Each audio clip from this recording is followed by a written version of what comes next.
los Estados miembros que se unen, que en nuestro caso llamamos provincias, que se unen a través de una constitución. Anteriormente existieron pactos, ¿no?, que llevaron esa unión, y ahí, bueno, y ahí tienen que convivir en este sistema. Pero vamos a ver qué puse, porque la verdad que no me acuerdo. Bien.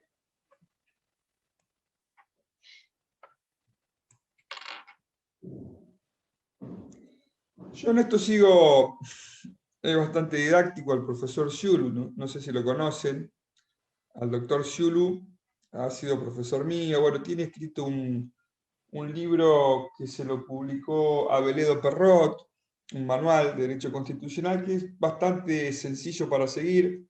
En esto, ahí lo cito en mi primera frase, pero bueno, se puede acceder, no sé si está en la bibliografía, yo cometo el error de decirlo que no sé si está en la bibliografía y si está disponible de manera digital.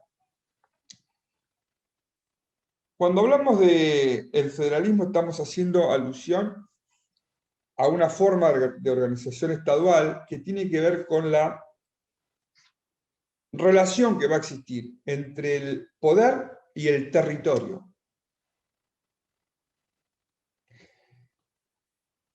Por eso la doctrina tradicional nos hablaba de tres tipos de Estado: el Estado unitario, el Estado confederal y el Estado federal. En los Estados unitarios, esta relación entre poder y territorio nos dice o nos da la idea que el poder estará concentrado en un punto territorial, como máxima expresión del centralismo. En los estados confederales sería lo opuesto, la máxima posibilidad de descentralización del poder en función del territorio. Por lo general no existen hoy en día estados confederales, son ejemplos históricos, como puede llegar a ser la Confederación de los Estados Unidos de Norteamérica entre el Pacto de Unión Perpetua y el dictado de su Constitución, algunos pocos años. O también se suele mencionar en nuestro país, bueno, el periodo de confederación, que abarca mínimos de la caída de Rivadavia hasta el dictado de la Constitución del 53. ¿Y qué caracteriza un Estado confederal? Igual les digo que en aquella época se confundía, ¿no? Nuestra propia Constitución habla indistintamente, Estado federal, Estado confederal, que son técnicamente cosas distintas. El Estado confederal se caracteriza por lo siguiente: como dije recién, es la máxima expresión de la descentralización del poder en función del territorio, y además los estados que se unen lo hacen a través de un pacto, no de una constitución. Por eso en nuestro caso, en Argentina, se hablaba como pacto de confederación, el Pacto Federal de 1831, y el ejemplo que les acabo de dar de los Estados Unidos de Norteamérica, también un pacto de unión perpetua. Y además, estos estados que se unen en una confederación poseen el derecho de secesión y de nulificación.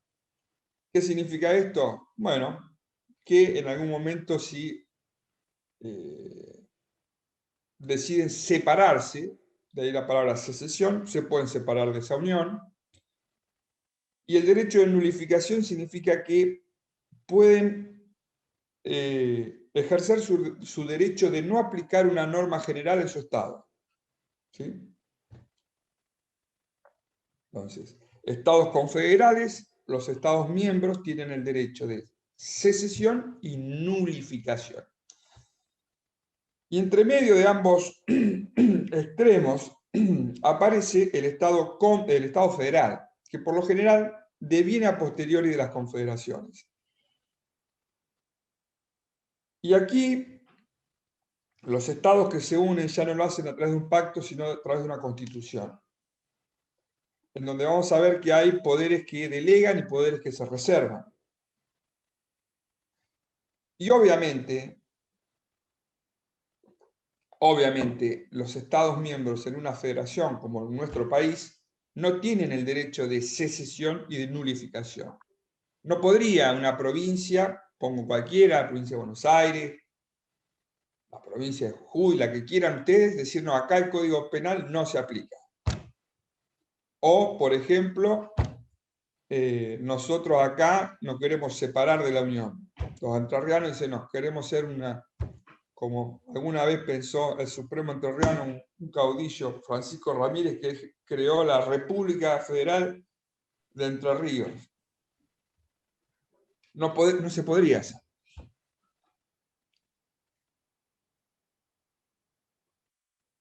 Como les puse acá, hoy en día el federalismo es la forma más difundida de descentralización. Muchos países han adoptado este sistema. Pensemos Brasil, México, Estados Unidos. Bueno, nuestro país. Y aquí entran a jugar tres conceptos que yo pongo ahí de manera muy esquemática, que son los siguientes: soberanía, autonomía y autarquía. Ahí los tienen en la filmina, en la diapositiva, en el PowerPoint.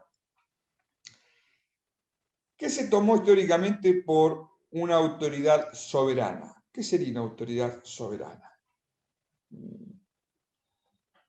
Así, en líneas muy generales, ahí lo cito a Jelinek, pero en realidad la autoridad soberana es aquella que no reconoce otra autoridad superior.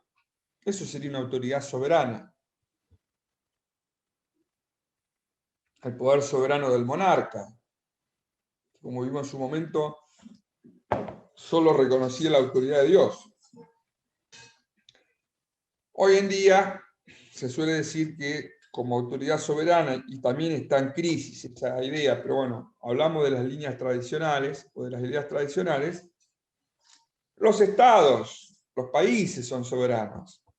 Yo no sé qué cantidad de países hay hoy en el mundo, pero algo así como cerca de 200 o 190 y pico son los que integran la ONU. Esas serían autoridades soberanas.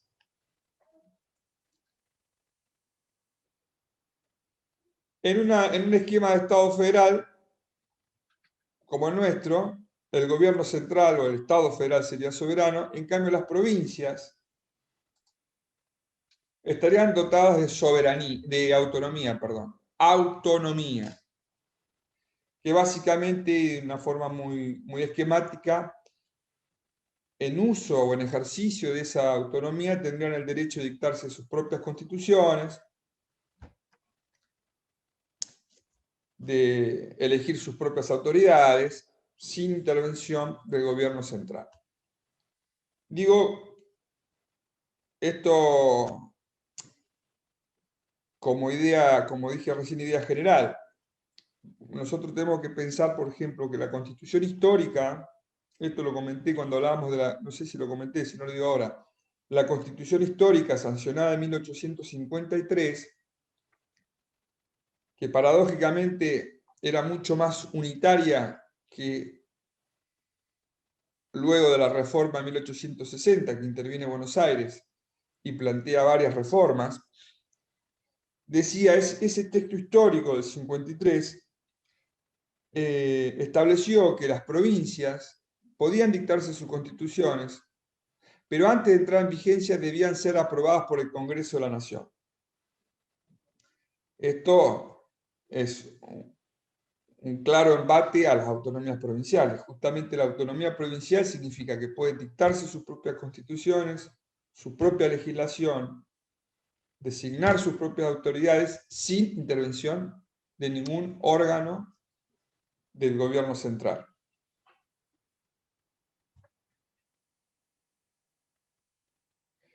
Claro está, y esto tiene que ver también con el principio de supremacía constitucional, que hablamos en las clases anteriores, una constitución provincial no podría ir en contra de los principios establecidos por la Carta Magna Nacional, sino devendría inconstitucional esa constitución provincial.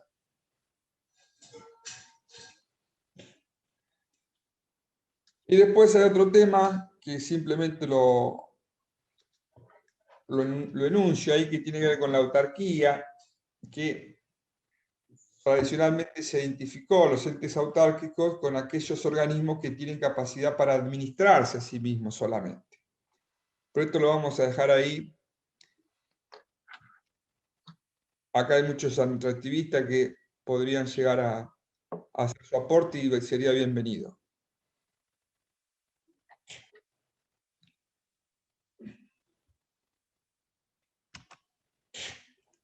Bien. Yendo a las provincias, la Constitución Nacional, en distintos pasajes de su texto, nos tira algunas pautas sobre algunas características que hacen o identifican nuestros estados provinciales. Ahí puse algunos, como el tema de que las provincias serían indestructibles. La doctrina habla de indestructibilidad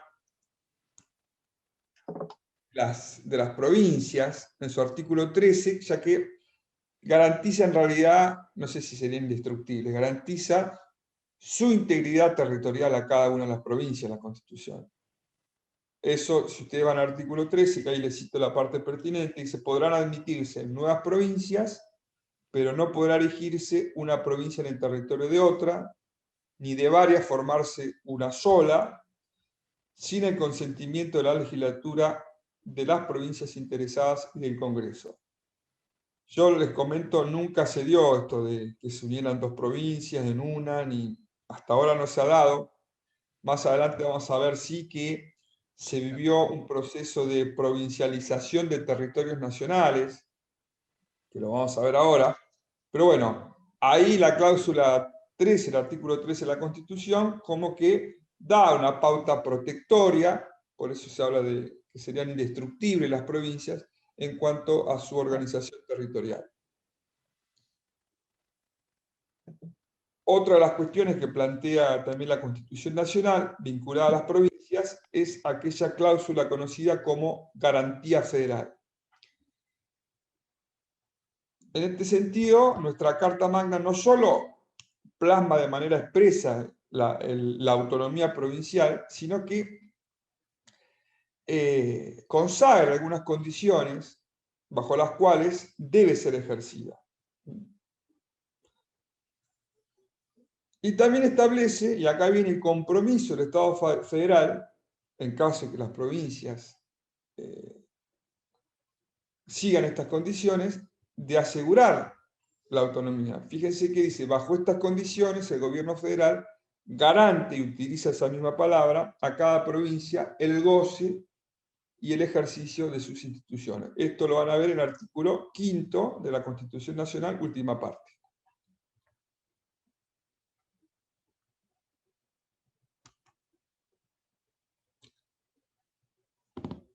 Yo, antes de seguir, a ver si puedo hacer eso.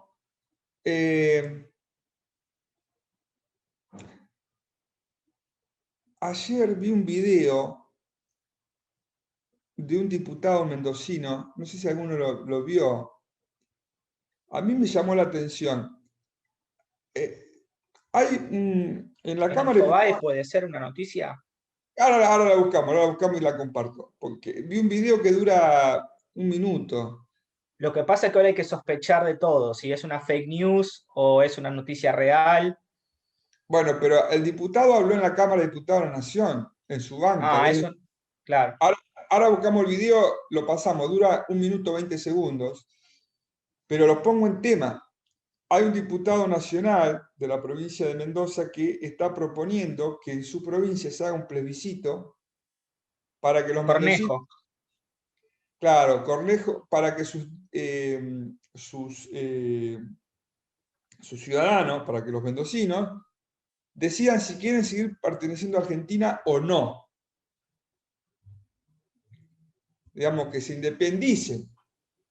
A ver si lo encuentro. A ver si lo Sostiene encuentro. que Mendoza tiene recursos suficientes como para autoabastecerse y ser independiente del Sí, bueno. gobierno No, nacional, bueno, pero básicamente. está bien, es verdad, pero se imagina que si con ese con ese criterio. Primero que va en línea, acá está, a ver si lo puedo compartir. Esperen. De alguna manera por ahí lo podemos compartir. Vamos a otra información. Esperen. A ver si lo puedo compartir. Vamos a hacer el intento. Puede fallar, no hagan esto en sus casas. Esto puede fallar. Esperen. Vamos a ir acá. ¿Dónde estamos? Acá. Bien, ahí los veo. Compartir pantalla.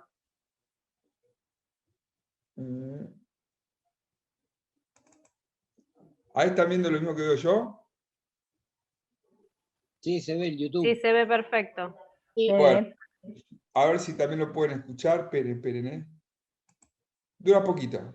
Vamos. Díganme si se escucha. Vamos a otra información. ¿Se escuchó? Sí, se escucha. Sí, se escucha. Bueno, vamos a escucharlo. Entonces. Y después quiero saber la reflexión de ustedes. 1 minuto 54 dura. No alcanza para pochoclos, aviso por si alguno quiere comer pochoclos. No. 1 minuto 54. Vamos.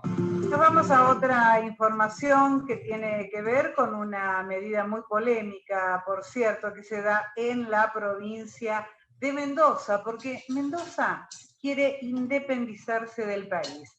El diputado mendocino José Luis Ramón pedirá consulta popular que propone para solicitar independencia de Argentina. Es un proyecto de ley que va a llamar a una consulta popular no vinculante en la provincia de Mendoza, luego de que el exgobernador de esa provincia, Alfredo Cornejo, volviera a ratificar la idea de plantear una independencia de esta provincia de la República Argentina.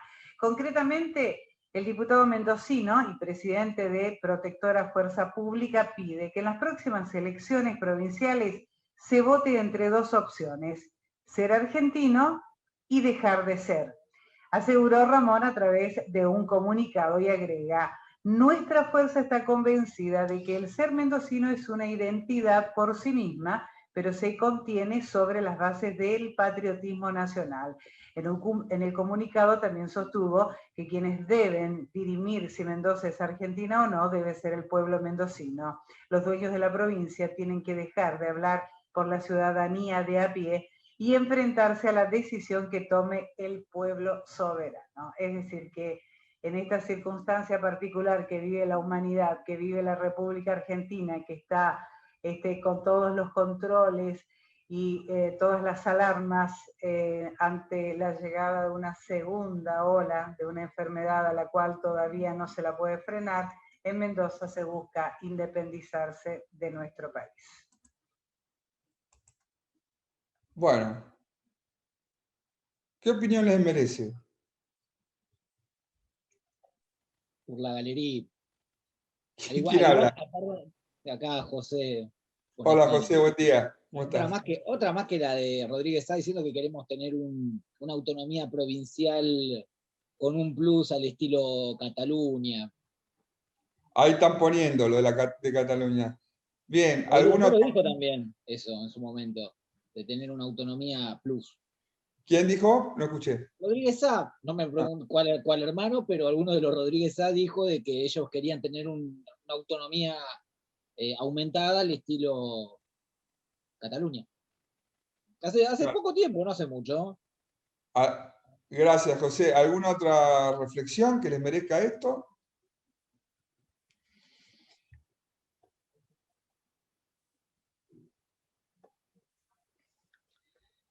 El tema de las comunidades autonómicas en España, ya que nombrás Cataluña, es completamente distinto, porque la matriz constitucional es distinta.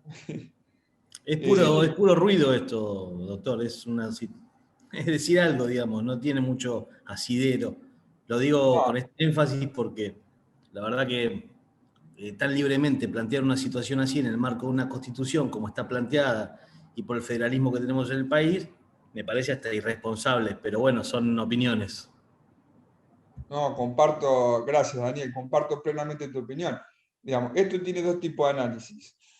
Hay uno que no resiste análisis, que es el jurídico constitucional. Eso, porque recién estábamos hablando justamente, toda nuestra organización constitucional sería inviable, o sea que ahí que lo plantee ni leyó la Constitución. O sea, y acá estoy hablando con todos colegas, que obviamente... Ahora, el otro análisis que podemos hacer, que es un poco a donde apuntaron los dos compañeros que hablaron, es un análisis más político. ¿No? Bueno, vamos a generar una noticia, vamos a generar un tema, bueno, pero digamos, nosotros tenemos la responsabilidad de poner las cosas en su lugar, por lo menos de lo que nosotros podemos hablar. O sea, Hace poco la provincia de Mendoza estaba pidiendo la asistencia en términos de la industria vitivinícola por la crisis que tenían, y ahora entre gallos y medianoche pide la independencia. Es una cosa irónica, digamos. No le está pidiendo ni la provincia, ni siquiera un tipo representativo igual. Vamos al bar, porque se dijo Cornejo, nada que ver, primero. Y segundo, un detalle más. Igual me quedé pensando igual, digo, en términos de poder constituyente originario, en cuyo caso, para el análisis debería ser, tenemos el movimiento y las armas, porque en definitiva tiene que ser un poder constituyente originario, romper con el status quo directamente y repeler una intervención federal. No, obviamente que en el caso que eso llegara a ocurrir, nosotros hablamos de esto porque ayer vi la noticia y dije, bueno, se los voy a traer acá para poder debatirlo, pero este tema dentro de 10 días no se habla más, menos, porque no tiene entidad ni siquiera para que se mantengan, es hasta risueño. Pero bueno, yo quise traer una cuota a la realidad para que nosotros podamos analizar este tipo de cuestiones. El tema de Cataluña, que derivó en situaciones violentas, y ni hablar del País Vasco. Sí, también en el Reino Unido hubo un plebiscito similar para ver si Escocia se separaba del Reino Unido. Son constituciones diferentes, sistemas distintos a este. Yo, para ser un poco de abogado del diablo, considero que jurídicamente sí, no hay nada para discutir. Pero quizá lo interesante para analizar es el trasfondo o el sentimiento, ¿no? Que tienen quizás algunas provincias habla de una necesidad o de un querer separarse, más allá de lo que dice la ley. Porque es verdad, ahora es Mendoza, pero San Luis o San Juan también en su momento había manifestado la idea de que podían ser independientes del Estado Nacional. Hay como una sensación de que no quieren ya depender más de esta coparticipación, sino que autoabastecerse. Bien, Federico, gracias por tu aporte, porque me parece muy interesante, porque acá, fíjense, hicimos un análisis técnico, jurídico, constitucional, un análisis político, y lo que plantea Federico, que no está mal, no está para nada mal, es un análisis más, si quieren, psicológico, anímico, sociológico, porque en realidad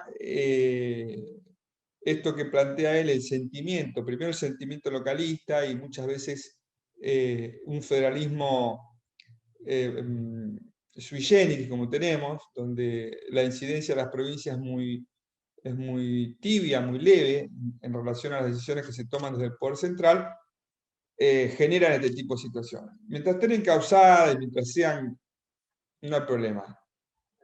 No creo que haya plafón para situaciones más violentas, como estaba tratando de comentar, como es la historia misma de Irlanda, por ejemplo, o País Vasco, donde llegan hasta una lucha armada. ¿Por qué? Porque tienen una tradición de cientos de años vinculada a su idioma, a su idiosincrasia, cosas que no tenemos acá en ninguna de las provincias argentinas, ninguna. O sea, no hay, pero bueno.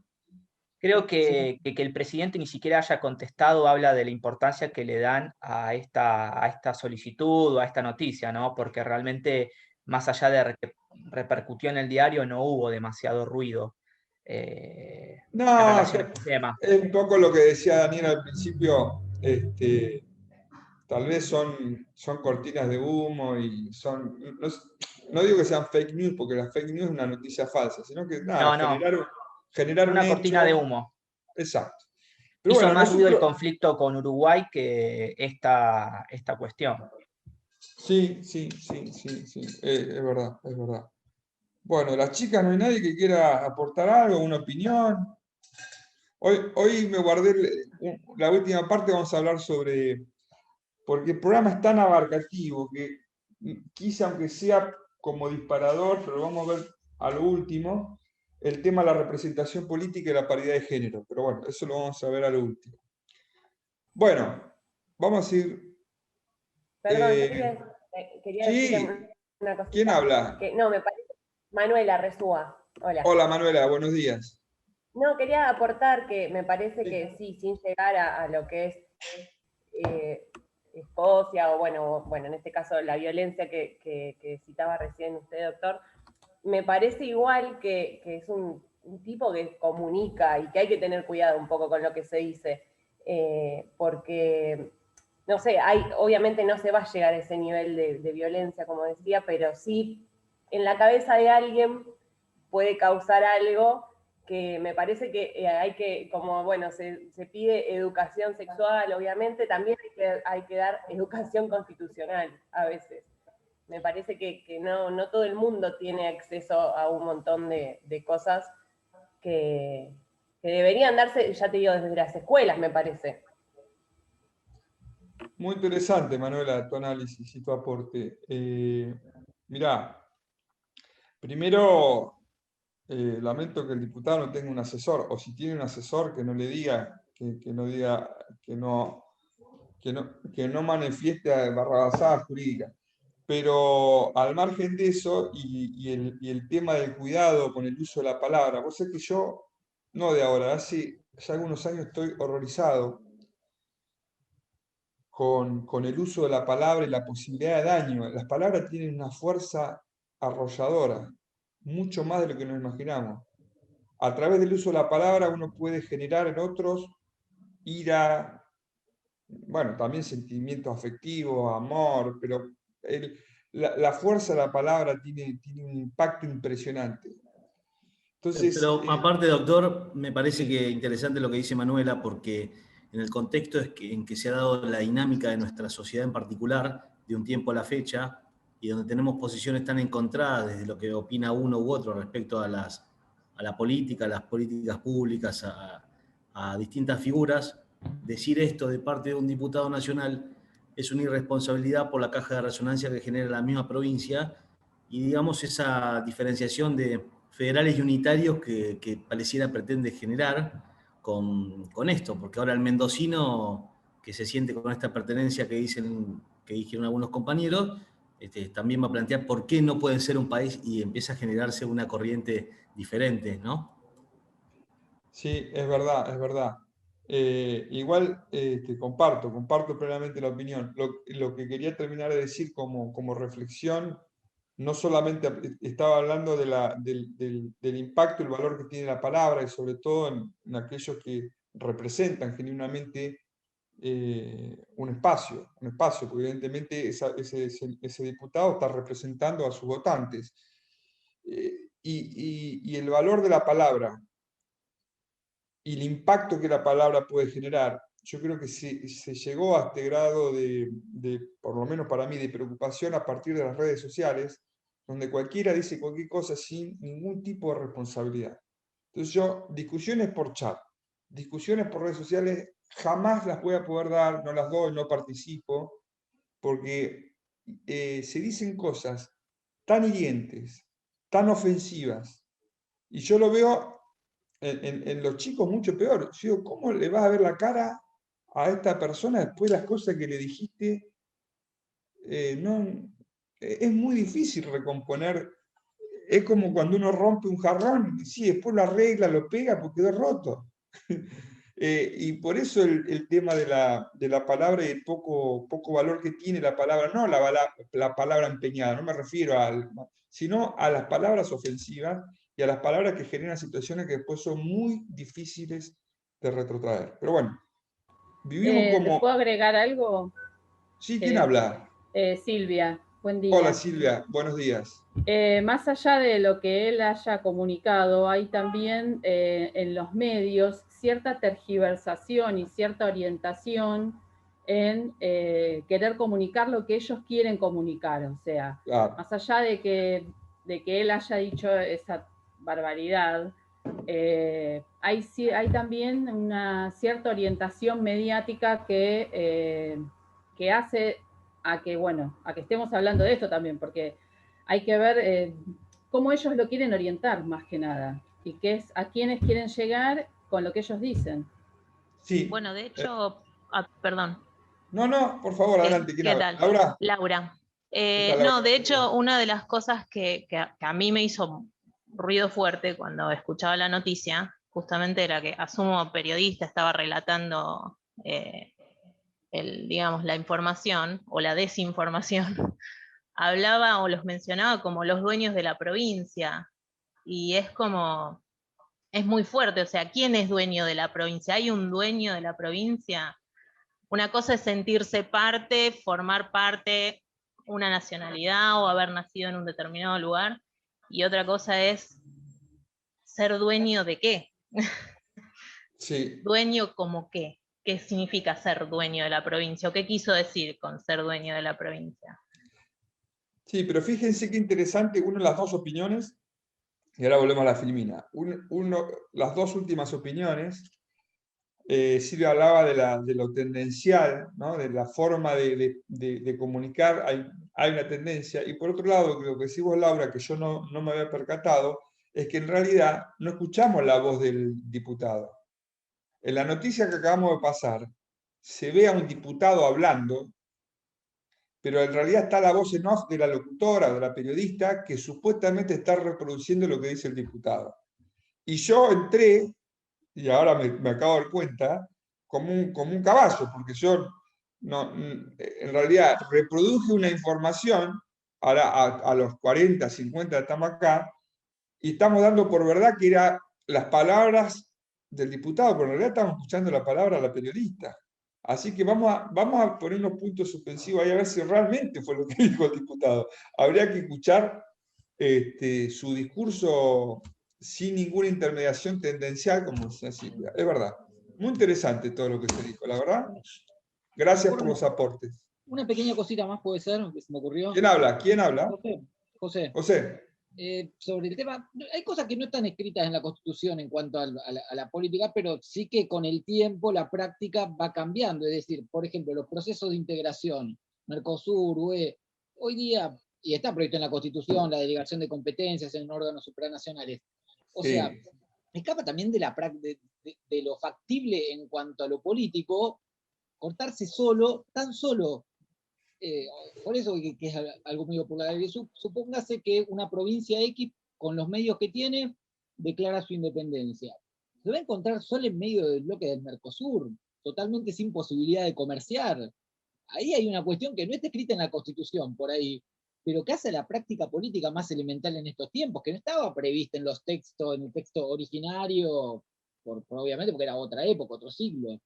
Pero claro, me quedé pensando en eso, o sea, del punto de vista del poder, más allá que de algo no escrito en la Constitución, es difícil de implementar, o imposible casi. Claro, sí, vos estás hablando de la factibilidad o la viabilidad de un proyecto, por más que... No, igual... No. De ser sujeto político, que la Constitución lo que hace es regular a un sujeto político, que es el Estado nacional, claro, en este caso. Federal, está muy bien, muy bien. Muchas gracias. Bueno, a ver, vamos a ver qué tengo más para ofrecerle acá. A ver, vamos a compartir pantalla y volvimos ahí al Power. Sí, sí. A ver, presentación de diapositivas, desde el principio, esto ya lo vimos, el federalismo. Bueno, acá tampoco, no nos vamos a tener mucho, pero en nuestro estado, como les dije, los miembros que componen la Unión se llaman provincias. Existieron 14 provincias que son preexistentes al propio Estado federal, que son las provincias históricas. Ahí le puse un mapita a la derecha, que en realidad fueron las 14 provincias originarias que se reúnen y dicen, bueno, formamos un Estado. Esas provincias son las que sancionan la Constitución en 1853. En realidad no fueron 14, fueron 13 porque Buenos Aires no participa de la Convención Constituyente de 1853 y se va a separar y va a formar un propio Estado, que es el Estado de Buenos Aires, y va a dictar su primera constitución como tal en 1854, en respuesta, en oposición a la sancionada en Santa Fe el año anterior. Bueno, pero además de esas 14 provincias históricas, como les comentaba hace un rato, mediados del siglo pasado, en la década del 50, comienza un proceso de provincializar territorios nacionales.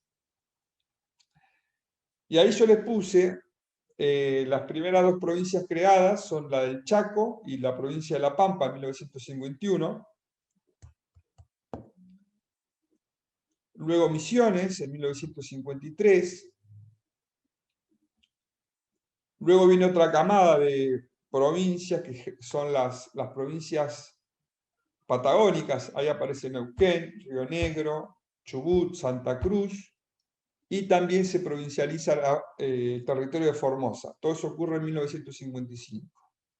Y por último, la última provincia en crearse fue la provincia de Tierra del Fuego, en 1990, y un año más tarde, en 1991, dicta su primera constitución provincial.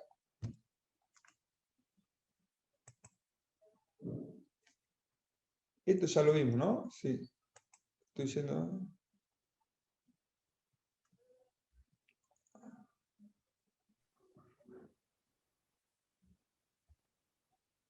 Pero un cachito que hice lío, parece, de la provincia.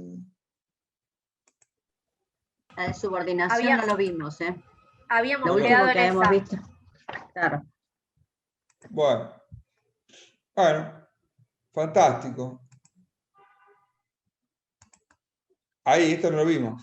Claro, este entramado, digamos, de vínculos que se dan en la convivencia. En toda convivencia hay que pautar, hay que pautar condiciones, porque si no, o no lo aprendieron eso ya, sí, hay que pautar condiciones.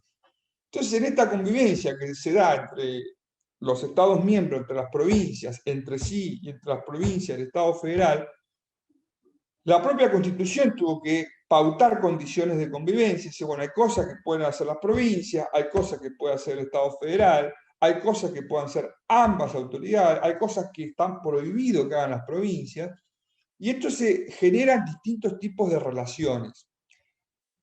La doctrina tradicional habla de relaciones de subordinación, de participación y de coordinación. En cuanto a las primeras, las relaciones de subordinación, la Constitución trae algunos ejemplos clásicos en donde el orden jurídico en general de los Estados miembros debe subordinarse a aquellas cuestiones que han sido objeto de expresa delegación y reconocimiento. Y ahí yo puse algunos ejemplos. Por ejemplo, las condiciones que deben reunir las cartas provinciales, digamos, las constituciones provinciales, obligatoriamente se les impone que deben reunir ciertos requisitos, previsto en el artículo 5 de la Constitución. También vemos un claro ejemplo de subordinación, y alguien hoy lo nombró, el tema de la intervención federal, en donde en determinadas circunstancias excepcionales, o también se llama derecho constitucional de excepción, el Estado, el gobierno federal, puede intervenir el territorio en una de las provincias. Esto hoy en día, miren, yo no recuerdo cuál ha sido la última intervención federal, pero creo que fue en época cuando recién asumió Néstor Kirchner. Creo que con Kirchner en Santiago del Estero fue la última intervención federal. Si alguno se acuerda, me corrige, pero la intervención federal fue una práctica en nuestra historia política que fue muy recurrente. Todos los gobiernos constitucionales, los no constitucionales ni siquiera hacía falta, pero intervenían las provincias realmente para sostener el sistema republicano. Se buscaba alguna de las posibilidades previstas en la Constitución muy laxas, y esto, obviamente, si el Estado federal es garante de las autonomías provinciales, conforme lo vimos hace unos minutos, esto es el contrasentido, la contraposición, digamos. En algunos supuestos excepcionales puede intervenir, y la intervención puede ser total o parcial, se puede intervenir un solo poder provincial o los tres poderes. Y les decía, esto es una práctica, yo no recuerdo el número, pero hubo más de 100 intervenciones, desde Mitre hasta eran como 158 intervenciones. En adelante, todos los presidentes intervenían los estados provinciales. Alfonsín creo que no intervino, fue uno de los presidentes, estoy casi seguro que no intervino en ninguna provincia. Menem creo que intervino en 2 o 3 ocasiones. Creo que una fue en Catamarca por el caso de María Soledad. ¿Se acuerdan el caso de María Soledad? Otro caso. Miren cómo hablamos de casos judiciales que generaron un cambio en la historia política de nuestro país. Ayer hablábamos del caso Carrasco, del caso Knejian. Bueno, el caso de María Soledad Morales, que se acuerdan, por si alguno no lo recuerda, fue una chica, jovencita, no me acuerdo, pero sería una adolescente que fue asesinada por los hijos del poder, digamos, de la provincia. Apareció su cuerpo, bueno, eso generó bueno, creo que con ese caso se llegó a una intervención provincial. Bueno, pero estamos hablando de las relaciones de subordinación, donde los estados provinciales se subordinan al gobierno central. Ahora se está pidiendo una en los medios. ¿A cuál? A Formosa, a Formosa, ¿no? Formosa, sí, tenés razón, Federico. No, para mí, salvo situaciones pero extremadamente graves, ningún presidente va a hacer uso de esta atribución porque el costo político es altísimo. Se tienen que buscar otras alternativas para disuadir o reparar la situación. Imagínense hoy, doy otro ejemplo, un indulto, que es otra de las atribuciones constitucionales que tiene el presidente. ¿Se imaginan que el presidente hoy decretara un indulto? Y está entre sus ámbitos de competencia. ¿Cómo lo sostiene políticamente eso? O el ejemplo de intervenir en una provincia. Son herramientas de excepción para casos de mucha gravedad que en el pasado fueron desnaturalizadas por su uso indiscriminado. Y hoy en día, si se usa, nos va a retrotraer a esa desnaturalización de la institución. Por eso digo que no sé si hoy están dadas las condiciones, más allá que está previsto en la Constitución, por ejemplo, para declarar un estado de sitio, que es otro de los ejemplos que iba a dar, para intervenir una provincia, para decretar un indulto, una amnistía en el caso del Congreso de la Nación. Bueno, otro de los ejemplos en relación de subordinación, ustedes saben que las provincias, los estados provinciales, cuando tienen algún litigio entre ellos, bueno, no se pueden declarar la guerra, por supuesto, no pueden tener ejércitos, y sus desavenencias, por así decirlo, deben ser sometidas a conocimiento y jurisdicción de la Corte Suprema de Justicia de la Nación. Ahí entienden competencia originaria, nuestro máximo tribunal, para entender en esos litigios. Bueno. Después tenemos las relaciones de participación, que en algunos supuestos también la Constitución prevé esta idea de que las provincias pueden participar, intervenir en el ejercicio de funciones que hacen al gobierno central. El típico ejemplo es la composición de las cámaras legislativas de la nación. O sea, el Congreso Nacional va de suyo. Se compone por senadores y por diputados de las provincias. Por lo tanto, conforman uno de los poderes del Estado federal, miembros, obviamente, de las provincias que componen esa unión, ¿sí? Tanto las cámaras legislativas, tanto diputados nacionales como senadores, que recordamos como consecuencia de la última reforma constitucional, participan 3 senadores por provincia. La composición igualitaria está desde 1853.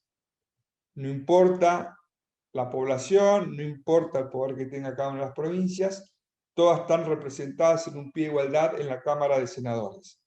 La modificación que se produce en el 94, ya hace varios años, es ampliar el número de senadores de 2 a 3 para darle posibilidad a la representación de la minoría. Bueno, y después existen las relaciones de coordinación, que digamos es las relaciones típicas que deben existir entre el gobierno central y las provincias. Y aquí es muy importante tener en cuenta el principio general. Y el principio general está previsto en el artículo 121 de la Carta Magna, donde se estableció que las provincias conservan todo el poder no delegado al gobierno central. Este es el principio general.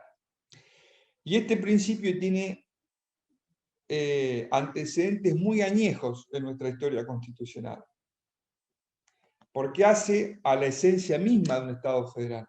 Digamos, partamos de un principio en estas condiciones y pautas de convivencia. ¿Cuál es el principio? El principio es: yo, provincia, tengo todo el poder, y vos, gobierno central, tenés únicamente que yo te delego. ¿Sí?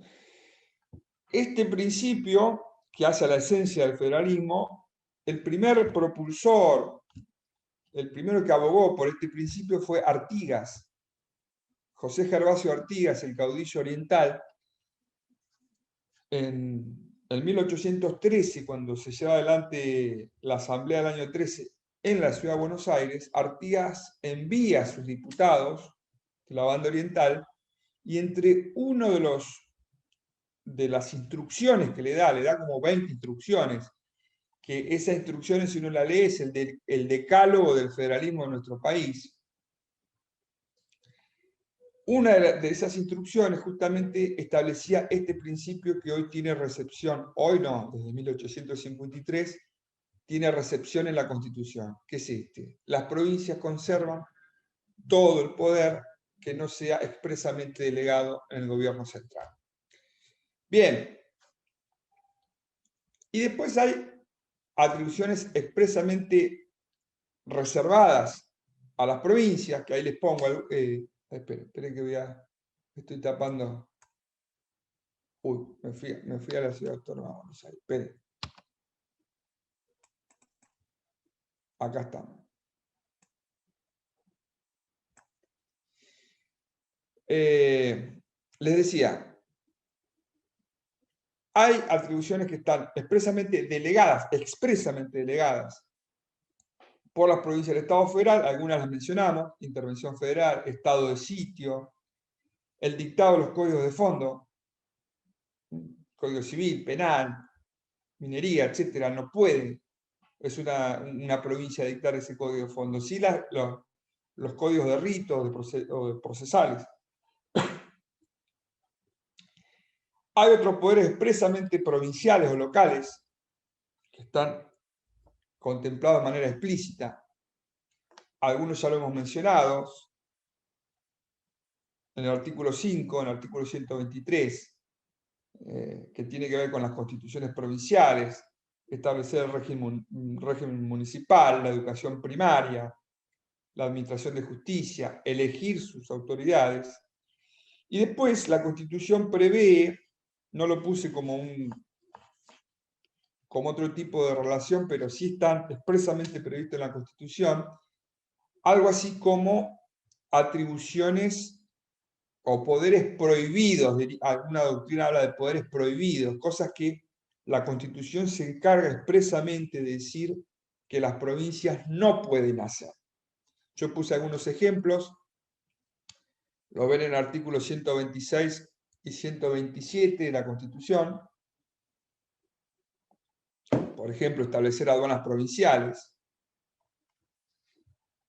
Hoy parece una obviedad, pero si nosotros analizamos nuestra historia más añeja, vamos a ver que fue todo un problema la cuestión de las aduanas provinciales. no podría, por ejemplo, una provincia emitir billetes, y acá muchos de ustedes se van a acordar, porque son más o menos contemporáneos a mi generación, ¿se acuerdan los patacones? Los Lecop, sí, sí. que no eran billetes porque justamente hay una prohibición expresa de la Constitución que no pueden emitir moneda de curso legal. Pero yo les puedo asegurar, yo me acuerdo que parecía joda, cuando dije los patacones nos reíamos, Paturucito, parecía cosa que decíamos, no, no puede ser. Y sí, pasó. Cada provincia empezó a emitir letras de tesorería que en la práctica venían a contradecir lo dispuesto en el artículo 126 y 127 de la Constitución. Uno iba a la carnicería y pagaba, no sé, kilo de carne picada y pagaba con patacones. Llegó a haber, no me acuerdo si 13 o 14 cuasimonedas circulando en nuestro país. También hay que decir que eso se dio en el marco de una de las crisis más profundas que tuvo nuestro país, dirían casi toda su historia. Crisis económica, política y luego institucional. El famoso 2001. Bueno. Como dije recién, las provincias tienen prohibido de manera expresa dictar códigos de fondo, dictar leyes sobre ciudadanía y naturalización, entre otras cuestiones.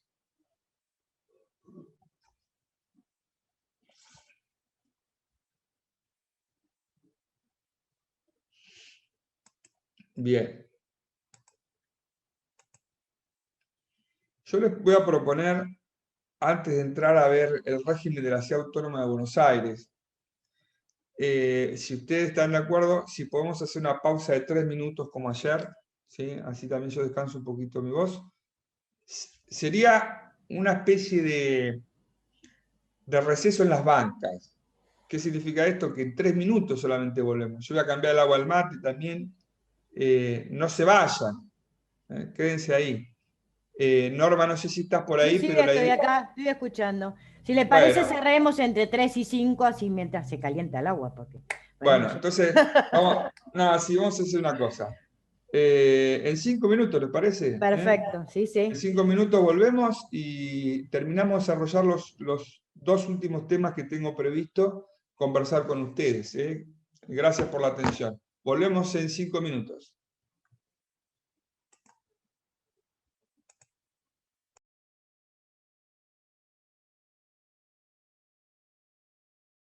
Acá estamos ya con el agua caliente.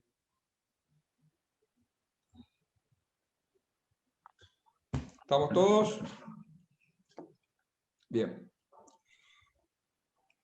Bueno, vamos a encarar el último tramo de nuestra reunión de hoy. Vamos a terminar... a ver, espera.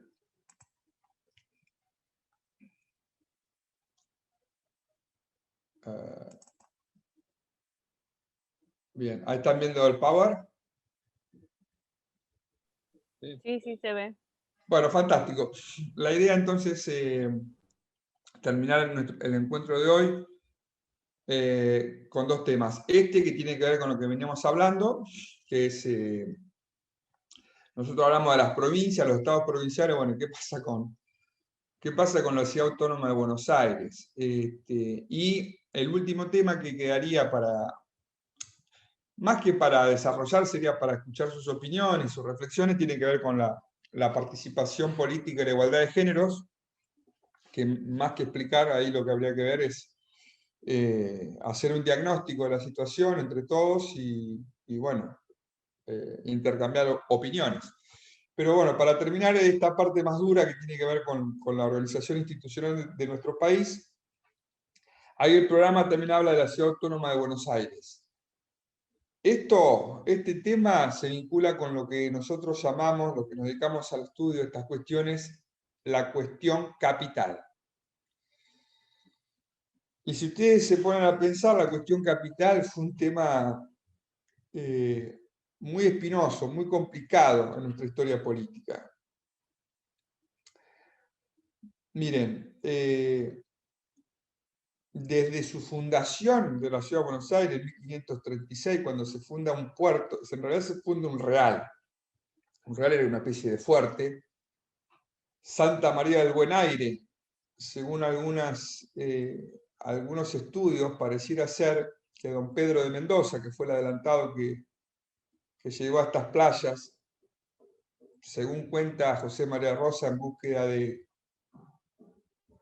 búsqueda a la cura de una enfermedad que él tenía muy grave en aquella época, bueno, creyó que acá iba a encontrar algún elemento natural, algún yuyo, alguna planta, algo que lo ayudara a aliviar su enfermedad. Pero lo cierto es que funda un real en, todo pareciera indicar que donde hoy está Parque Lezama, en el sur de la ciudad. Ahí funda un fuerte que no tuvo una vida efímera porque, claro, la convivencia con los pobladores del lugar en los primeros tiempos fue amena y, claro, Pedro Mendoza había venido acá con un contingente bastante numeroso, más de 1.200 hombres, pero no trajo mujeres, no trajo elementos para labrar la tierra, no trajo gallinas, no trajo vacas, no pensaron en esta idea, y claro, la topografía del lugar y las condiciones que rodeaban, que aún hoy rodean nuestro lugar, esto era una pradera sin nada. Entonces, como decía, los primeros contactos con los pueblos aborígenes o pueblos autóctonos, claro, fueron en buenas relaciones, le proveían de alimentos, después las cosas se complicaron y lo que empezó a haber es hambre entre los pobladores, pero hambre, una hambruna fatal. Fatal en todo el sentido de la palabra. Así se inicia el origen de la Ciudad de Buenos Aires. Luego va a ser refundada en 1580 por Juan de Garay.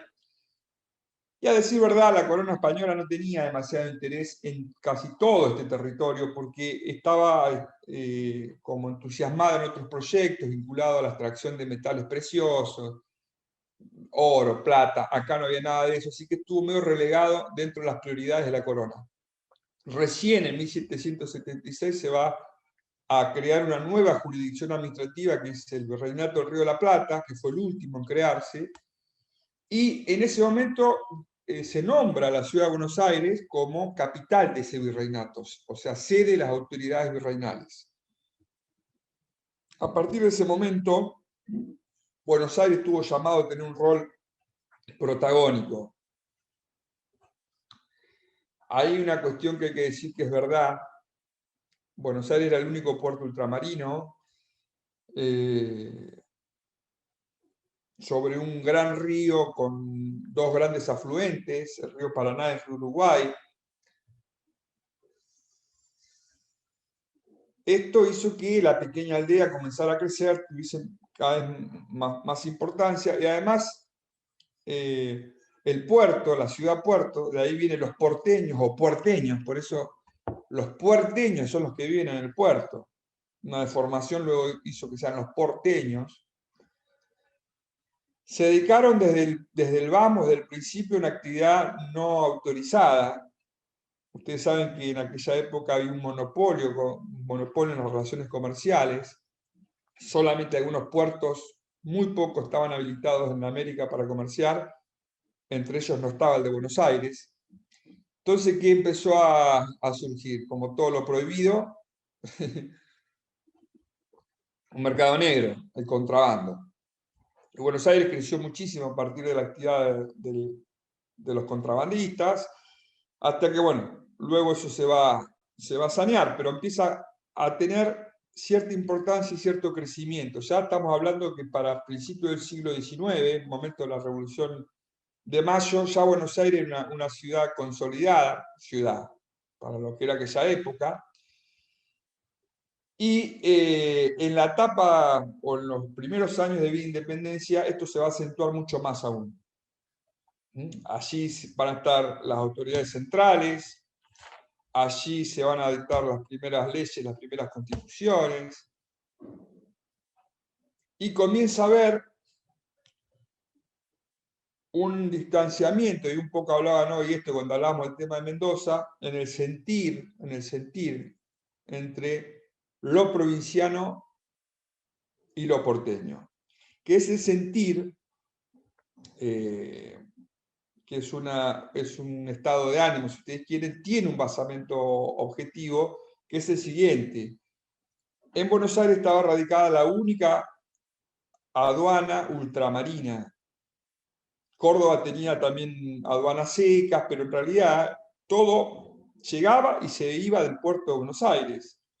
Y los ingresos aduaneros por gravámenes, impuestos a la importación y exportación, no se redistribuían entre todas las provincias, sino que se los quedaba la dueña del puerto y la dueña de esos ingresos, que era Buenos Aires. Esto generó un crecimiento muy dispar entre el puerto y las provincias, por una sencilla razón. Había un doble efecto negativo para las provincias. Primero, los ingresos económicos provenientes de la aduana por derechos de importación y exportación solo quedaban para Buenos Aires, no se redistribuían. Primera cuestión. Y segunda cuestión, atado a lo que hablábamos el otro día de la revolución industrial que se produce en Europa y la producción a bajísimo costo de productos industrializados, hacía que ingresaran al puerto de Buenos Aires productos que también se fabricaban y se hacían en nuestro país en las industrias manufactureras provinciales. ¿Y qué ocurría? Venía un poncho que se hacía en Manchester, en Liverpool, en Londres, que valía a un precio irrisorio, y el productor local, que hacía ponchos, por ejemplo, en Córdoba, no podía competir con eso. Entonces se comenzaron a arruinar las economías provinciales a partir de este ingreso de productos extranjeros a muy bajo costo y que además pagan impuestos que se los quedaba a Buenos Aires. Esa es la realidad, todo lo demás cuento.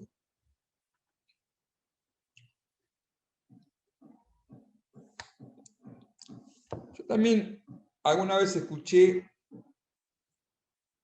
decir que, bueno, Buenos Aires no quería que hubiese más puertos. Miren, hay una razón que es incuestionable, y es la siguiente.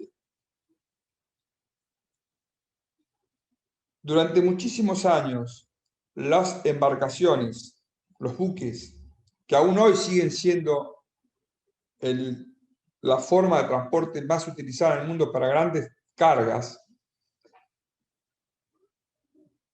se desplazaban con la fuerza de los vientos.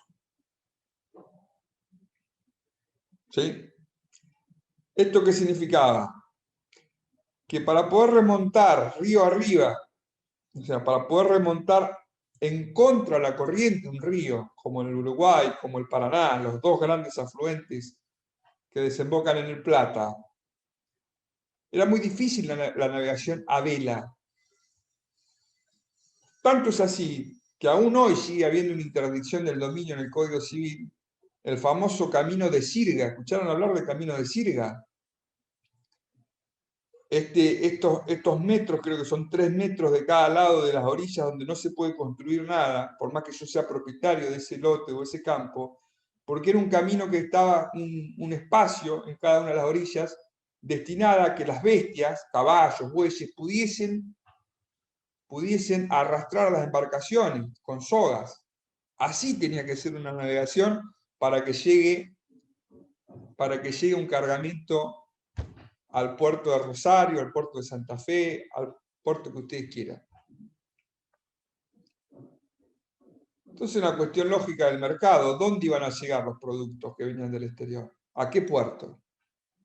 Al único puerto ultramarino que había, que los buques llegaban al puerto de Buenos Aires, desembarcaban sus productos y se volvían a su país. No era una cuestión de que Buenos Aires o su dirigencia política quisiera eso. Era así. Y ustedes piensen que del río Salado para abajo no había nada. Nada me refiero a la civilización europea. No había nada, no había puerto, no había nada, no había nada. El famoso desierto. Por lo tanto, este lugar estratégico que tiene que ver con la cuestión geopolítica que ocupaba Buenos Aires, era algo vinculado a la naturaleza y algo vinculado a los avances científicos. Cuando se comienza a utilizar el vapor para desplazar buques, ya la cosa cambió. Y ya sí se podían remontar los ríos para llegar a los puertos fluviales. Durante la época de Rivadavia, en 1826, se declara a Buenos Aires capital, porque en ese periodo que va de 1810 a 1826, residían las autoridades centrales en Buenos Aires, pero no era la capital formalmente. En la época de Rivadavia se sanciona una ley, el Congreso sanciona una ley, el Congreso Nacional sanciona una ley, por medio de la cual se declara a Buenos Aires capital de la República, sede de sus autoridades nacionales, y el resto de la provincia de Buenos Aires en algún momento se pensó repartirla en dos pedazos. Uno al norte se iba a llamar provincia del Paraná, con capital en San Nicolás, y luego en el sur, provincia del Salado, con capital en Chascomús. Esto no prosperó, pero bueno, lo cierto es que Buenos Aires declarada capital, no solamente lo que hoy es la ciudad de Buenos Aires, ahí le puse un mapita, lo que hoy es la ciudad autónoma, sino que en ese momento se iba desde Tigre hasta Ensenada, prácticamente toda la jurisdicción de la capital federal. Caído Rivadavia, queda sin efecto esta ley. Cuando en 1853 se sanciona la Constitución Nacional, este era uno de los temas que había que resolver. Y si ustedes van al artículo 3 de la Constitución originaria de 1853, van a ver que ese artículo establece que la capital de la República es la Ciudad de Buenos Aires. Establece el lugar, es la Ciudad de Buenos Aires. Claro, pequeño detalle, Buenos Aires no participaba de la Confederación en ese momento, así que bueno, se buscó una solución de coyuntura, va a funcionar en la época del urquicismo la capital en Paraná. Esto se modifica en 1860 cuando se reforma la Constitución.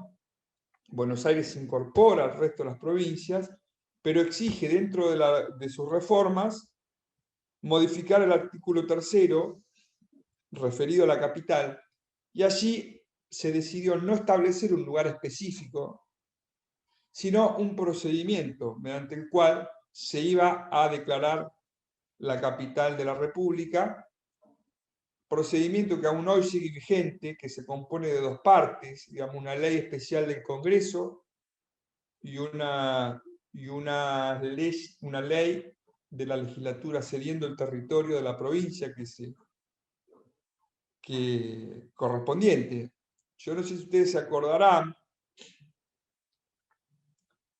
en el gobierno de Alfonsín se sancionó una ley especial del Congreso para trasladar la capital de la República a la zona de lo que es Viedma, en Río Negro, y Carmen de Patagones, en la provincia de Buenos Aires. Ah, ¿se llegó a sancionar la ley? Sí. Lo recordaba mal. Sí, lo que no se pudo aplicar. De hecho, me acuerdo yo perfectamente que cuando se supo la noticia de que se iba a proceder de esa manera, los lotes, por ejemplo, los terrenos de ambas localidades se multiplicaron por 5. Claro, esto al final no prosperó por cuestiones políticas. Insisto, lo mismo, algo es lo normativo y otra cuestión es el plafón político que pueda haber para una decisión como esa, que no funcionó. Pero no fue la primera vez.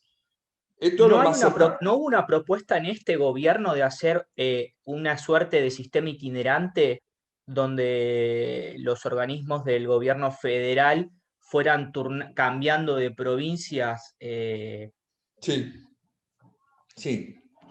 Pero igual eso es distinto. Una cosa es decretar a un lugar capital de la República y sede permanente de las autoridades, y otra cosa que se pueda generar algún mecanismo de, que para mí en los hechos no sé si va a modificar mucho, de que se vayan desplazando de alguna forma pautada. Sí, había como 20 ciudades, es verdad, Federico, lo que decís. Pero no sería un cambio de sede permanente.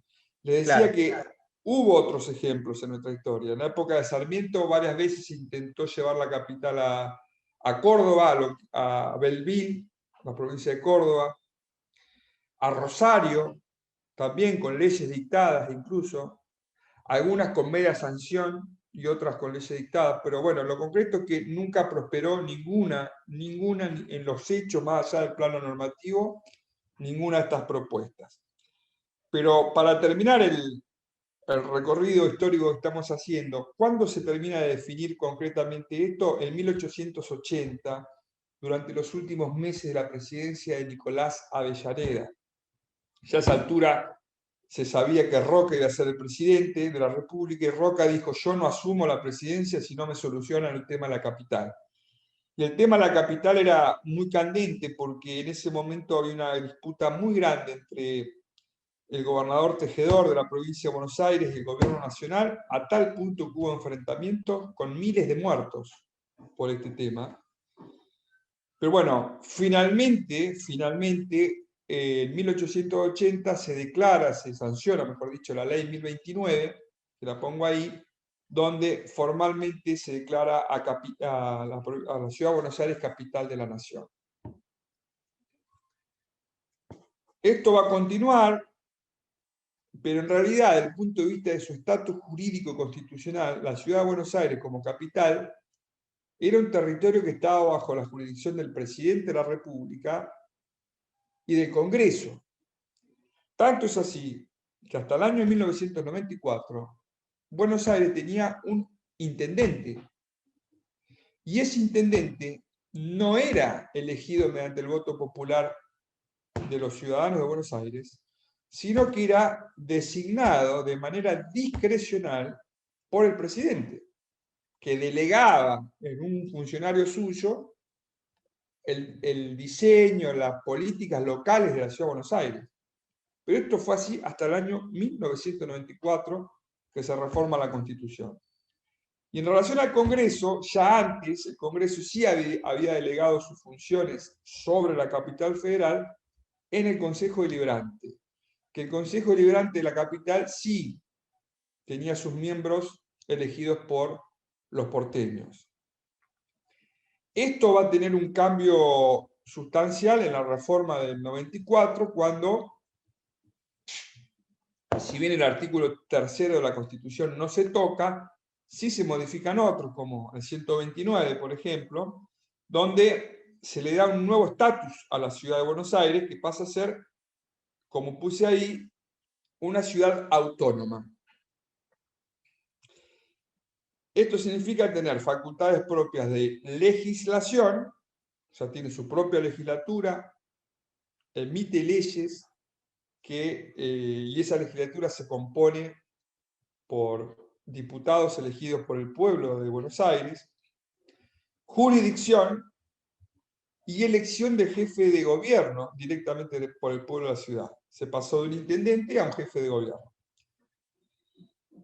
Y allí, bueno, esto genera también muchas discusiones doctrinarias, que se estableció, lo establece el propio artículo 129 de la Constitución, que los ciudadanos de la ciudad de Buenos Aires deben elegir sus representantes para emitir su estatuto organizativo. No dice constitución, dice estatuto organizativo. Más allá que en los hechos es una constitución. Existe una constitución porteña.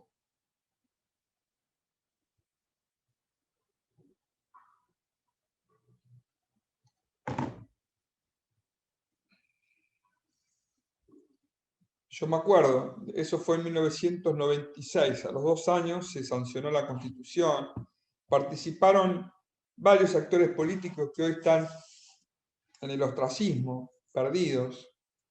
Creo que presidió esa convención constituyente, o no sé cómo se la denominó, Fernández Meijide, ¿se acuerdan? De Fernández Meijide.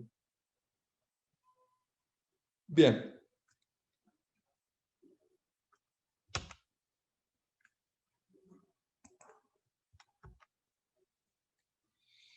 Y bueno, en los últimos minutos de nuestro encuentro de hoy, de manera muy esquemática, lo tienen ahí en la filmina, el tema de la representación política y la igualdad de géneros, que es uno de los temas previstos en la unidad 4 del federalismo y la organización del Estado federal. Que no sé por qué está ahí, porque son cosas completamente distintas, pero bueno. Hagamos un raconto muy breve sobre esto y después escucho sus opiniones y sus comentarios. La representación política es una ficción, como dije yo, que se crea o surge con la Revolución Francesa.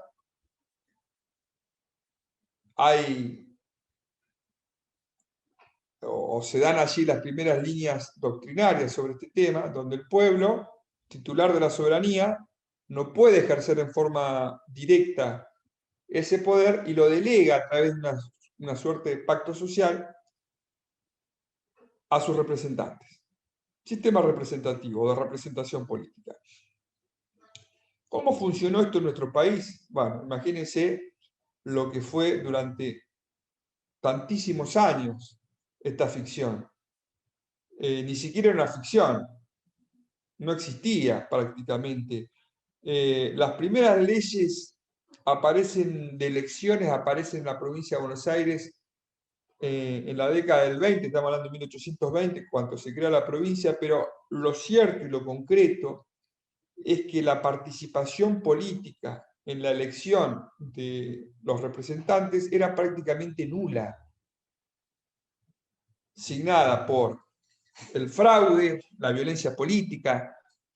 Durante muchísimos años, bueno, se votaban las iglesias, ¿no? El voto era viva voz, o sea, había que ir a la parroquia y ahí, frente a las autoridades de la mesa, había que decir a viva voz a quién uno estaba votando. Imagínense la seguridad que podía tener uno al momento de votar, cuando todos están escuchando a quién iba a votar y lo estaban esperando los del bando contrario para decirle que había votado mal, vamos a decirlo así. Eran curentísimas las elecciones. Miren, por ejemplo, yo recuerdo una elección en la provincia de Buenos Aires durante la época de Rosas, que aparte no votaba todo el mundo. Desde ya que votaban solamente los hombres, ¿no? Pero además para poder votar había que tener una papeleta que permitía, un papelito que permitía votar. Esto hacía un uso discrecional de esas papeletas para votar. Recuerdo esa elección en 1829, donde hubo más de 100 muertos en una tarde, porque eran así las elecciones, que el partido que ganaba una mesa de elecciones, diríamos hoy, ese partido ganaba en esa mesa. ¿Y cómo se copaba la mesa? Y por la violencia. ¿Sí? Esto fue así durante muchísimos años. Muchísimos años. Y además, por ejemplo, todos los cargos ejecutivos se elegían de manera indirecta. O sea, los pocos que votaban a la sala de representantes. O sea, lo que hoy sería la legislatura. Y a su vez la legislatura designaba a los gobernadores.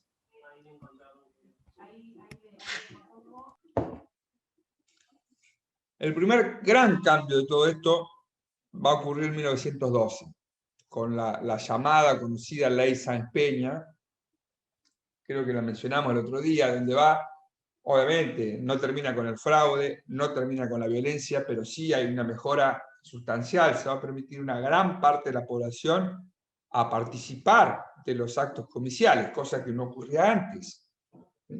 Voto universal, secreto, obligatorio. Se establece que la justicia federal va a velar por el fiel cumplimiento de las normas electorales.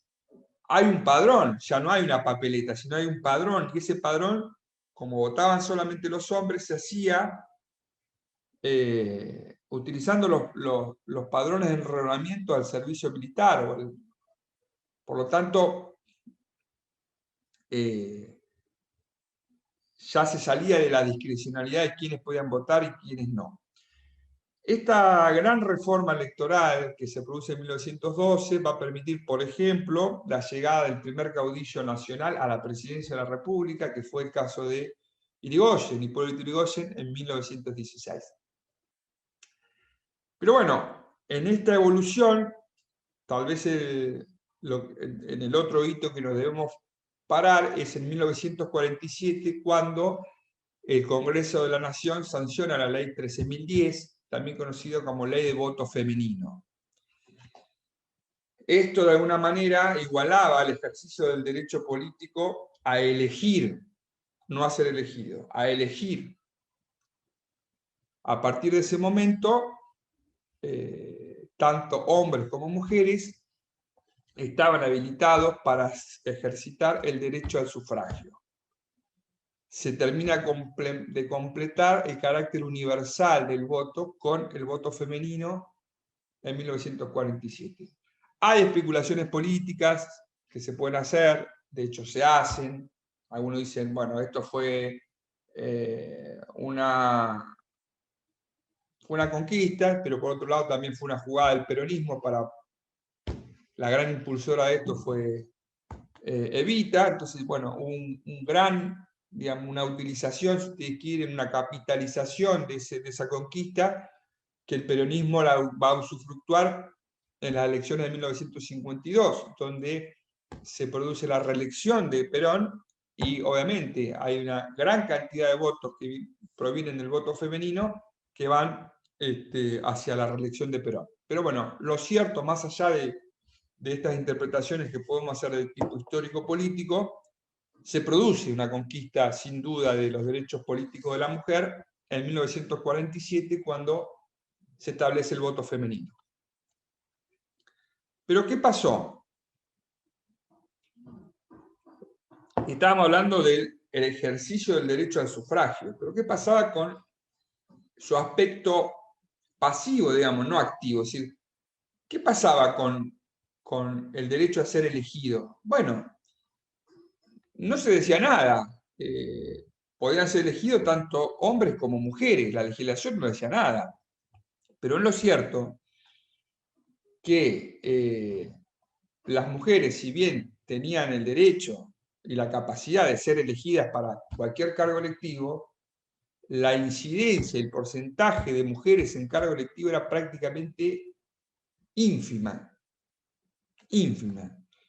Fíjense ustedes, en 1991, la composición de la Cámara de Diputados, sobre 253 miembros, tenía tan solo 14 mujeres. O sea, ahí les pongo, un 5% de la Cámara de Diputados se componía por mujeres, no obstante que tenían el derecho a ser elegidas.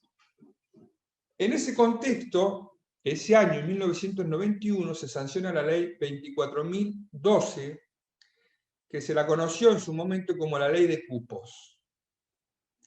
Esto generó unas discusiones terribles, porque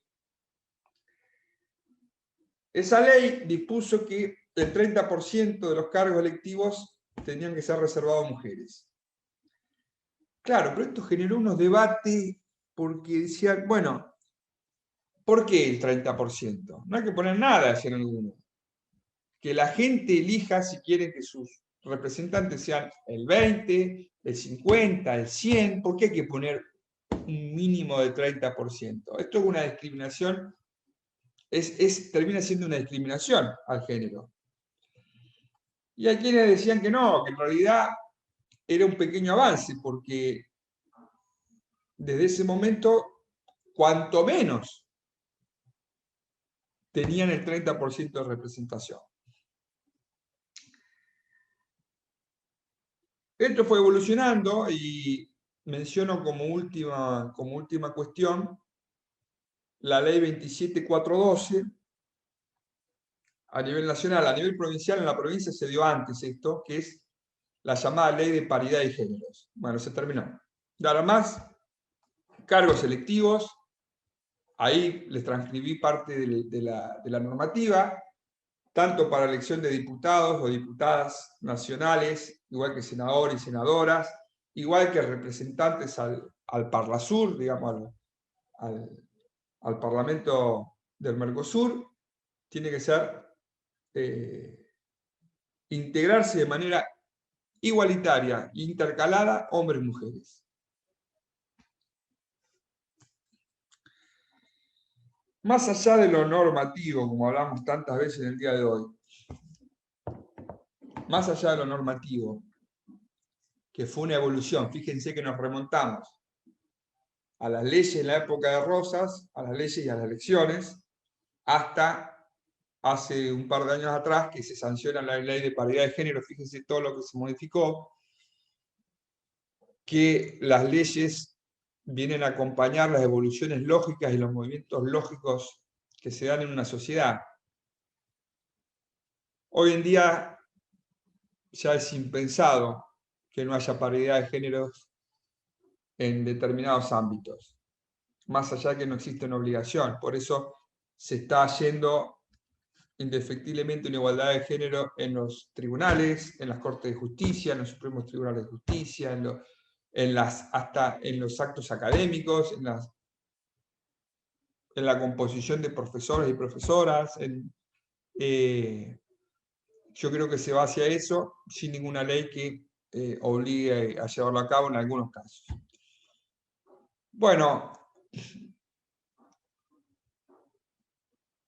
no sé si tienen algún comentario, alguna opinión, algún aporte que quieran hacer sobre este sucinto recorrido que hemos hecho sobre la representación política y la igualdad de géneros. A mí me gustaría escuchar alguna opinión de ustedes sobre lo que se acaba de decir. Una pregunta de carácter histórico. Una pregunta sí. Porque sí, José. Veo esto lo de la famosa ley de cupos con un Congreso con un 5,44% de mujeres. ¿Cómo fue que fue motorizada? Porque hoy día hay un colectivo de mujeres bastante organizado, todo lo demás, pero en esa época... Está muy bien lo que decís. Por eso dije que tuvo muchos debates. Siempre hubo militantes de una ideología determinada, de un posicionamiento político. Yo en este momento no me acuerdo con quién identificar esa lucha. Sí puedo decir, en el 47 claramente la figura más emblemática fue Evita. Yo no recuerdo, si alguno me ayuda, se lo voy a agradecer, en el año 1991 alguna figura pública que se haya puesto al hombro esta cruzada, pero les puedo asegurar que hubo mucha resistencia, hubo muchísima resistencia.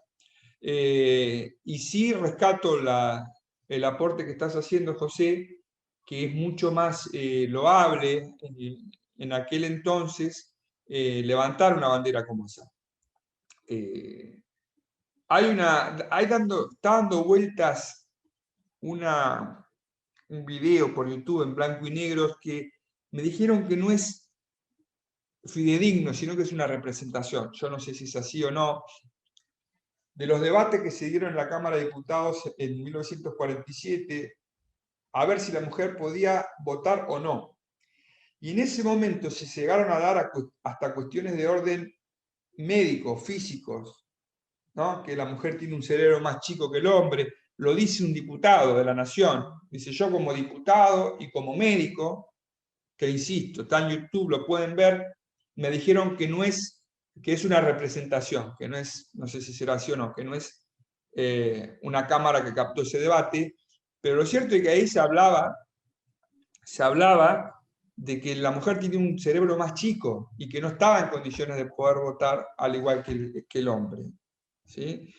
Y si nos vamos más atrás, en la Constitución de 1826, hubo un debate y una discusión muy acalorada entre dos diputados, entre Castro y Dorrego, porque no solamente no votaban las mujeres, sino que no votaban ni los peones, ni los jornaleros, ni los empleados a sueldo, digamos, no estaban fuera de la posibilidad de votar aquellos que no tenían una posición no solamente económica, sino social.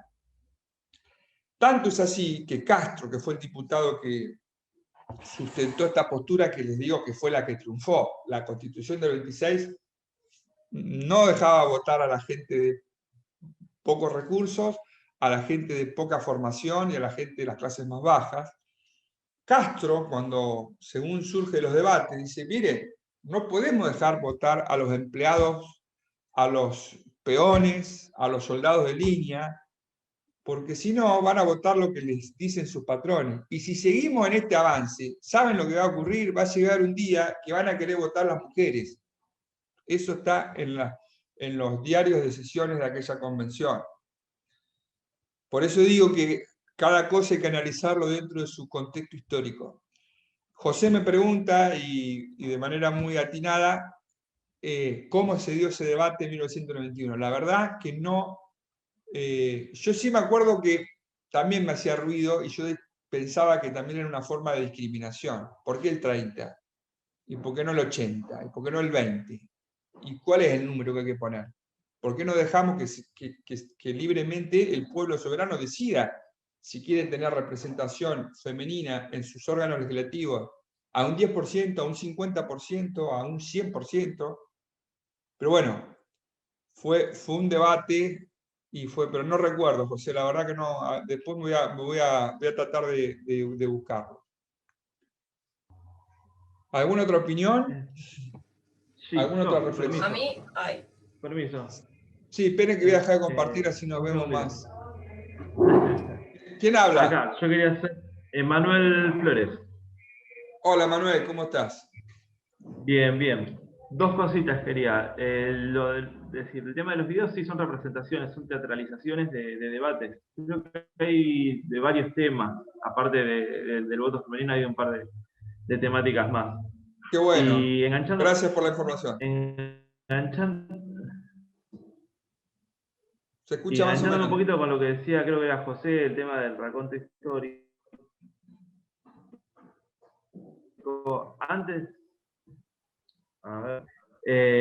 Antes de lo presentado, aprobado por el peronismo, hubo un proyecto de Alicia Moró de Justo, creo que cerca del 30, por ahí, que tuvo media sanción y no caminó. Pero hay antecedentes del socialismo. Gracias, Manuel, por tu aporte. Se te escucha medio mal. Había una compañera que quería hablar. Había una compañera. Sí, yo acá. Guadalupe. Hola, Guadalupe. Buenos días. ¿Qué tal? Buen día. A mí me interesa la tensión esta que existe siempre, como que nunca puede haber una buena intención democrática o representativa a la hora de ampliar derechos. Siempre tiene que ser una cuestión populista, ¿no? Como si no hubiera buenas intenciones en la política. Y creo que se repitió un poco ese debate con el tema de la ampliación de derechos de los jóvenes que puedan votar desde los 16 años. Es como que vuelve a pasar otra vez lo mismo, ¿no? Y bueno, igualmente como que la democracia avanza, pero... Es verdad, Guadalupe, yo me he olvidado del famoso voto joven, que no es obligatorio, es optativo a partir de los 16 años. Es verdad. Gracias por el aporte. Gracias. ¿Alguien más que quiera dar su opinión sobre estos temas que hemos conversado? Previo a Alicia Moró de Justo, el primer voto... Silvia. Silvia, sí, te escuchamos. El primer voto femenino fue una de las primeras médicas que hubo acá en Argentina, que es la doctora Julieta Lanteri, que es egresada del Colegio Nacional de La Plata, y que se impuso en esa época, en 1911, entre los varones de esa época, a votar. O sea, ese es un antecedente del primer voto femenino. Qué interesante lo que decís. Pero a la doctora le incorporaron por una sentencia de la Corte. Sí, tal cual. Hay un documental muy bueno en Canal Encuentro de las mujeres, o sea, de Cecilia Grierson, de Julieta Lanteri, de Alicia Moro de Justo, de muchas mujeres que fueron pioneras en esto que nosotros estamos tratando ahora. Sí, le agradezco el aporte a las dos, porque justamente iba a decir eso, que el caso que acabas de mencionar fue a través incluso de una acción judicial. O sea, hasta qué punto se llegó que se tuvo que acudir a la justicia para que la invitara a votar, y lo logró, el caso de Lanteri. Sí, fíjense ustedes, y un poco quiero ir cerrando también el encuentro de hoy y todos nuestros encuentros. En la primera clase yo me remonté a 4.000 millones de años atrás para hablar del origen de la vida, el milagro de todos los tiempos, que aún sigue siendo un misterio, y cómo el ser humano se vio beneficiado de esa herencia fabulosa que le dio la naturaleza de tantos miles y miles de millones de años.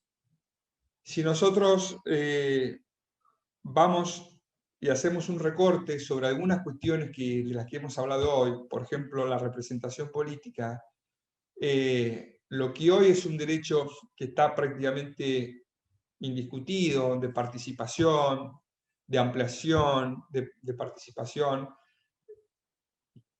somos también herederos de esa evolución, y para que hoy podamos disfrutar de esos derechos, esas conquistas, seguramente hubo gente antes de nosotros que peleó por esos ideales, y en muchos casos hasta dio la vida.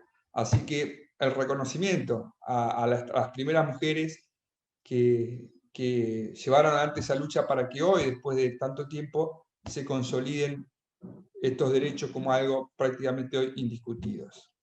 Yo me quiero despedir agradeciendo muy especialmente el tiempo que han compartido conmigo. Me sentí realmente acompañado.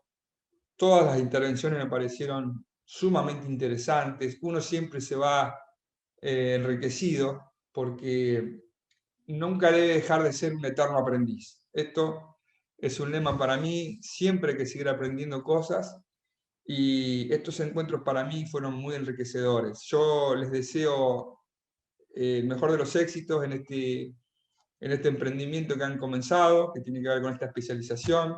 Ojalá que no solamente los conocimientos técnicos, sino la cuestión valorativa, axiológica que los profesores puedan transmitirles, redunden en un beneficio para ustedes en lo personal, y seguramente para los ámbitos del Estado donde ustedes les toque actuar.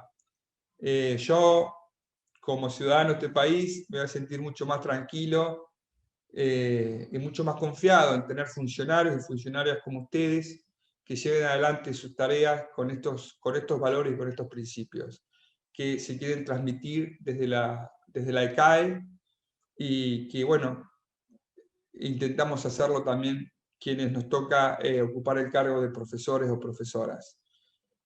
Quiero agradecer a Norma, que estuvo presente en los 4 encuentros. Quiero agradecer a las autoridades de la CAE, a su director Guido Croxato, a su vicedirector Pablo Octavio Cabral. Quiero agradecer también a mis compañeros docentes de la especialización.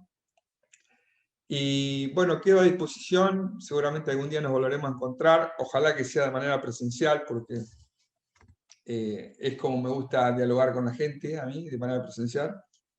Cualquier cosa pueden recurrir a mí a través del correo electrónico. Les queda una clase más, por favor, el curso no terminó. Les queda una clase más con la doctora Jimena González, que seguramente va a abordar algunos temas que nosotros no hemos abordado en estas 4 clases, en estos 4 encuentros. Así que, sin más, me despido y les vuelvo a agradecer muy especialmente la presencia de todos ustedes. Norma, damos por finalizado. Muchas gracias, me dicen acá. Bueno, muchas gracias. Bueno, doctor, un gusto realmente haber compartido todas estas clases con usted. Estamos a su disposición como siempre. Gracias a todos los alumnos. No sé si el Power de hoy van a querer subirlo, si ustedes me lo van a mandar o no. Está a disposición, por supuesto, sí, por supuesto está a disposición. Con lo que se dio, y bueno, vamos a subir las clases. Bueno, buen fin de semana largo para todos. Descansen, felices Pascuas.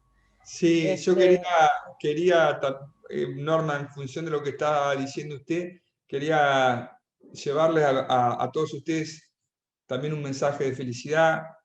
Estamos viviendo momentos muy difíciles, por lo menos acá en La Plata, no saben lo que está ocurriendo con el tema de la segunda ola. Ha afectado a familiares, amigos, estamos en situación muy complicada, así que es un buen momento para juntarnos con nuestros afectos y pasar unas Pascuas en paz. Es mi deseo. Los despido entonces.